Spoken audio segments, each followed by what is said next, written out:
Hey, what's cracking? How are you today? So I hope you're doing good. Hope this found you in high spirits. And if you started your day off the wrong way, thinking about the bad and things you don't got, man, you could change that right now. Change the channel, start thinking about your blessings.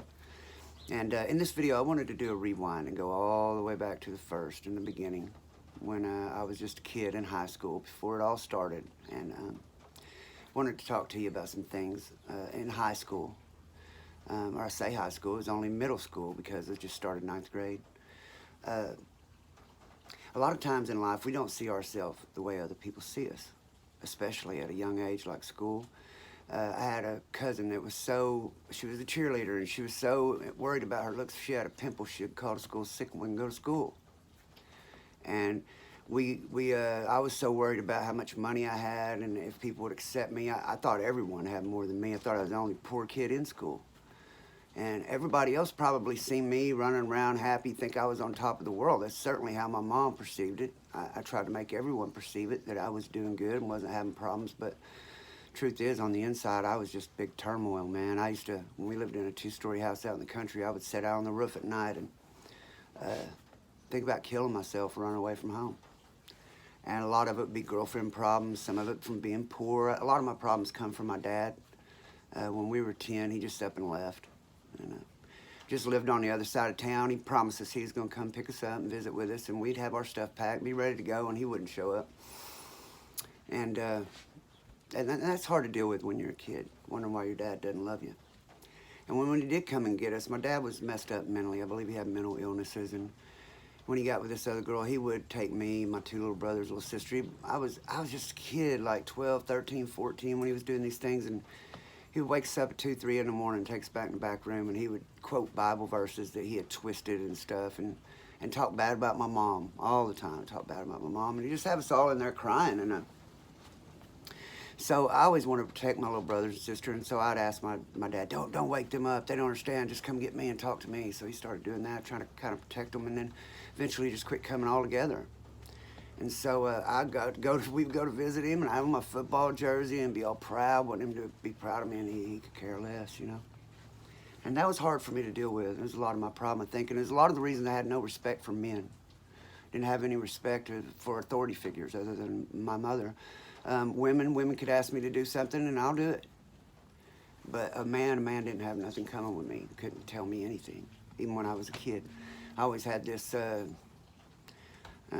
Even sometimes too much heart for my own good. Because I could be sitting in a room with Tyson, man, and if there's somebody else sitting in there, I won't say he can whip me. I'm not going to do it. I'll always bet on myself, even if it's almost a guaranteed loss. I always bet on me. But in high school, I don't really think we had jocks and preps to say. More or less, it was just people who played sports and the people who didn't. The guy that's my best friend all my life lived across the street. I always was afraid that I'd hurt his feelings because we didn't really hang out in school. It wasn't because we weren't friends, we just had different classes. He didn't play basketball and football. He had a motorcycle, he was in motocross. I didn't have the money to be in motocross. He didn't know it, but I always considered that he was one of the other kids that had a lot more than me. And I always was really, really tried very hard to hide that. And I couldn't wait to turn 16. Couldn't wait, lived for the day I turned 16, when I could get a car, run around the other kids, and then I was afraid all the other kids would have a car, maybe I wouldn't, or what kind of car would I end up with?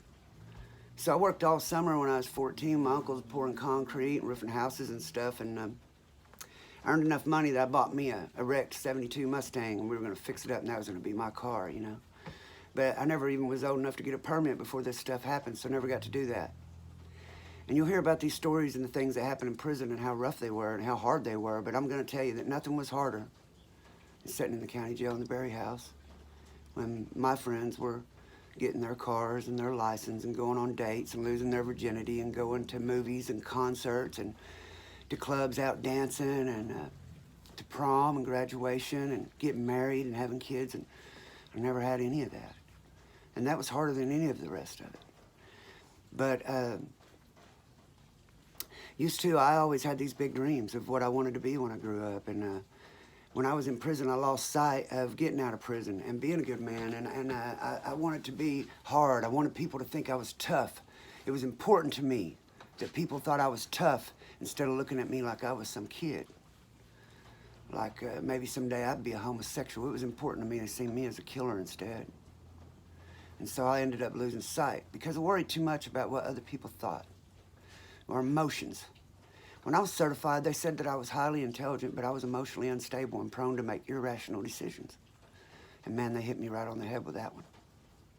Because my emotions get a hold of me and I lose control, man. I don't care what happens to me. I don't think about the future. I don't think about if I get hurt. All I care about is feeling different. And so I'm going to ask you to do something that it took me years to be able to do.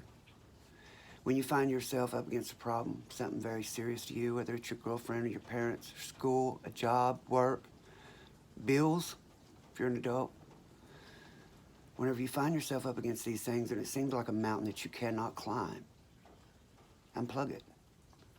Your emotions are just like a plug-in stuck into the wall, and you can unplug it. You can unplug it, you can take control back, and you can think with your mind instead of with your heart. And if you'll do this, if you'll do it, if you'll just stop, take 5 minutes, sit down, turn your emotions off, think about what you're up against, you'll probably find that you're up against a bunch of little hills and not a mountain at all. And if you just take them one at a time, you can knock them down. Just always have faith in yourself, man. Believe that you can do it. Anything anyone else can do, you can do. I've always believed that. And that's why, you know, when they say, oh, 99 out of 100, this happens to them. I've always been that one. Always. Most of the guys that went to prison, like I did, around my age, young people, they usually kill themselves. When a guy goes to prison for 20 years from such a young age, usually come out one of a few ways. They either come out sexually messed up, twisted, because of the things they've been through. They haven't been around any women, a bunch of men pressuring them all the time for sex. For me, that was such a problem that sex was a total red flag for me. I didn't want sex at all. Didn't even think about sex with girls. Sex was not something I desired, didn't care about it. Didn't think about it. After a while, all I thought about was getting high and playing poker. Playing basketball, that was it. I lost sight that I would ever get out. Didn't think I would ever get out. Didn't think I would ever have a life. And no one else did either. If you would look back, all the way back to that time, before it all started and could see all that, oh, man. So what if I could have seen back when it all started, would I have killed myself when I went through all that? No way. Go through it all again right now to reach today. So if you do make a mistake, something does happen bad in your life, and you make a wrong decision, always have hope, man. Keep hope that things can get better for you. Because as long as you're alive, they can. And today, I'm happy, I'm married, my wife is the love of my life, man. And the next story's coming up very soon because of all the things that are happening to me. I'm gonna lose sight of going home. I'm gonna start trying to be what makes me something in there instead of trying to get here. Later on, I have a chief of security, a major at a prison, tells me if I would have spent half the energy trying to get out of prison as I did trying to get away with things, I could have already been home. And he's probably telling the truth. But I got lost. And I don't want you to get lost, man. So if things are just too much for you, sit down, take a breath, unplug it. Think with your mind and not with your heart. Work your way through it, man. Because things can be a lot worse than they are. A lot worse. So deal with the small problems you have. Realize that they are hills, not mountains. And you can get past it. Always look for something to be thankful for in your life. Because there are things to be thankful for. Always. You just have to look for them. I want you to know that used to my heroes were people who were rich, but anymore, and killers and people who were hard, but my hero is my stepdad. He gets up every day, no matter how he feels, if he hurts, doesn't matter. He has a family and he gets up and he goes to work, and he's about 60 years old almost. And he's worked for the last 30, 40 years of his life, and he goes to work no matter how he feels. And I just don't have that in me. I can't. I get up and I try and I get frustrated and my emotions get the best of me and I throw fits. People don't want to be around me, but I'm working on that.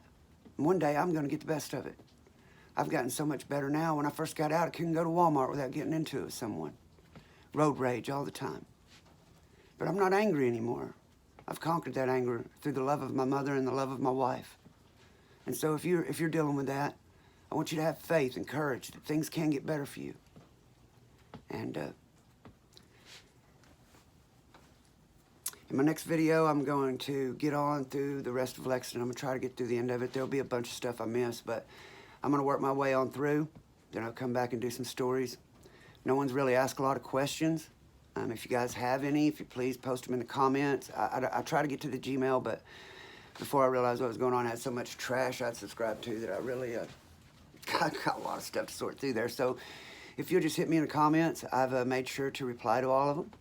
And I'll try to continue to do that as long as I'm able to. I ask you to continue to share it on your social media platforms. And please like and hit the subscribe button on the YouTube. And remember to change the channel. Always start your day picking up your blessings. And may God keep you and yours safe. Peace out. Catch you in the next one.